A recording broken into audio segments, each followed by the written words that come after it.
the new Mitsubishi Outlander. In this video, my name's Justin Pritchard for Driving.ca, and we're going to talk about a couple of the main reasons that I think you need to have this machine on your radar if you're shopping for a new crossover this year. The Outlander is the only crossover in its segment that's also its manufacturer's flagship product. For 2022, this is an all-new machine, one of the freshest on the market, and a unit whose total redesign for this year was undertaken to bring the shopper a little less than everything Mitsubishi can do with a modern crossover. This is the latest version of what's arguably their most important product for the coming years as crossover SUV sales heat up intensely. Outlander is not just Mitsubishi's mid-sized crossover, it's the shining star at the top of their model range, so this redesign was not something they took lightly. While designing the platform and chassis of the new Outlander, engineers went to extensive levels of detail to make sure the structure of the vehicle was as strong and light as possible. The result is a structure 33% more torsionally rigid despite being notably lighter than the previous unit. By creating a body structure that's very rigid, the hardware attached to that body, responsible for how the Outlander drives, things like the steering and suspension, could be better fine-tuned. And so they sweat the details, adding strategic strength to help reduce vibration, fine-tuning the suspension to work in sync with that rigid body structure for a smoother and quieter ride, mitigating noise and vibration, even experimenting with the position of the power steering motor in relation to the wheels to reduce steering lag and improve the responsiveness and feel while also shrinking the turning circle. That's win-win-win. There are hollow stabilizer bars and special liquid bushings, working with an increased suspension stroke and the new Outlander's longer wheelbase, and it's all to give you a fantastic drive. The point is, they've sweat a lot of the details here and put a big emphasis on making sure their latest machine is going to feel great at the tips of your fingers and toes, and to your backside as it rolls down the road. And from the driver's seat, you feel a lot of the results of all of that here, on the highway, where Outlander does some of its best work. Noise levels are kept nicely in check, with little need to raise your voice for a conversation with a nearby passenger, or a friend via a Bluetooth call, even at highway speed. One of the first things you'll notice on your test drive is how quick and direct the steering feels. You hardly turn the wheel at all in some cases, just tighten the muscles in one side of your hand or the other, and that's a lane change. This can help make for a more enjoyable commute. I also like how all of the fancy isolators and special tuning mean that Outlander handles even worst-case scenario roads while keeping unwanted feedback nicely in check, especially from the steering system. So we're going to do a ride quality test here, and I drive a lot of the crossovers and trucks and SUVs on this particular stretch of road because it's the roughest road that I've got access to, and it happens to be right down the street from my house. So almost nothing does a really good job on this. You need a truck with some specialized suspension to be really comfortable over this road, but it's a great sort of shake, rattle, and roll test for a vehicle like this, and really helps to sort out some of the differences in terms of ride comfort on real-life surfaces between the different models that I'm reviewing. So let's see how this new Outlander does, and how all the stiffness and fine-tuning dialed into this new chassis stands up against some pretty serious abuse.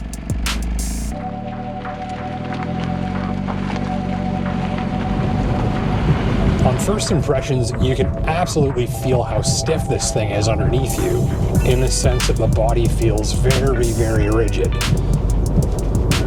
The second thing that I notice is that although I can hear the suspension sort of reacting to the rough surface of the road, the overall volume inside the vehicle isn't going up by that much, and that's another sign of the stiff body structure because it's resisting the flexing that's typical on a rough surface like this, which can pump air through the vehicle's cabin and make it act sort of a bit more like a drum.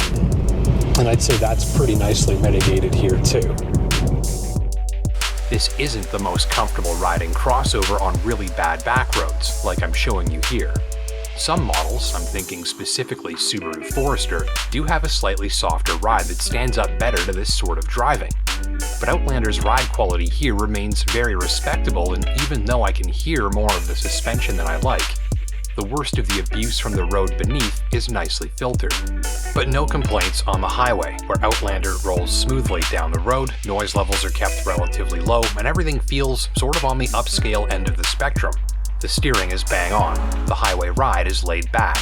It feels solid and robust on the road, and thanks to some tweaking of the shape and placement of things like window pillars and mirrors, as well as the strong horizontal styling element to the dash, I've got a good sense of space and good outward sightlines too. The engine and driveline play into the mix as well. My tester's running a new 2.5-liter 4-cylinder engine with power and torque pegged at 181 each. Special mirror finish cylinder coating and direct injection help maximize performance and efficiency, and this engine is calibrated for strong low to mid-range torque for a responsive feel in traffic. The transmission, a gear-free continuously variable transmission or CVT, is fine-tuned to complement the engine's torque curve and the way that it breathes and builds power. It's the perfect partner for this power plant, and if you've got a lighter foot, you'll glide up to highway speed smoothly and with hardly a sound to be heard from the other side of the firewall. They've even optimized the all-wheel drive system to make sure that you get plenty of push from the rear wheels as you accelerate from a stop. This makes for a smoother and stronger takeoff before you glide up to speed. The real draw to this engine for me is how well it works for a lighter-footed driver. If you're primarily driving your Outlander in a fuel-efficient manner, you'll find this to be one of the smoothest and quietest drivelines on the scene. And even worked hard, the engine operates smoothly and manages its noise levels nicely, though heavier-footed drivers will wish for more snap. And remember, you do have more powerful options for your dollar if that's important to you. Of course, you'll notice all of this after checking out the Outlander's cabin, which in my tester made a seriously good first impression. Quilted leather galore, a stitched dash, modern switches and controls, a slick-looking central command screen taking center stage above the dash. There's a slick head-up display projected just above an all-digital instrument cluster that looks the business. Translation, you've got an upscale and high-tech looking place to sit back while enjoying your upscale drive. Power tailgate, of course. Got enough clearance up here. One thing to notice, the load-in height here is about hip level. If you've got a family dog or maybe a younger passenger that likes to help with the groceries, this might be a little bit too tall. Keep that in mind. Make sure it's okay for your family dog. In my case, it was. Not quite flat folding, but pretty close. We've got this third row that pops up out of here. It should be noted this third row seat is not for adult use, but I'm gonna try anyway. We'll see what happens. All right, so at a glance, I'm 5'10" or so. I'm out of headroom. I could sit here if I had to, but I'm sort of crunched over.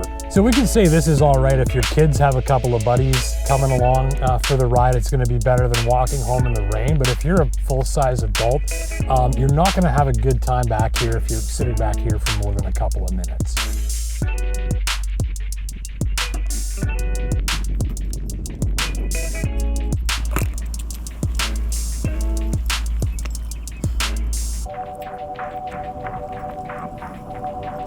So while you've got some higher performing options and maybe a few other choices in this market that are better suited to frequent use on very rough roads, the Outlander demonstrates something very refreshing in this segment right now. A machine designed to wow you from a glance with a unique and modern cabin and keep that wow factor going as you get into motion. If you're after something with all of the modern touches backed up by a great looking cabin and a nicely tuned drive, and especially if you're a lighter-footed driver who's planning on spending a lot of time on the highway, I think you'll like what's going on with this machine. Pricing from the low 30s with standard all-wheel drive and my top dog tester came in around $42,000. Don't forget to like and subscribe down below so you never miss a new upload, and until next time, take care and drive safe.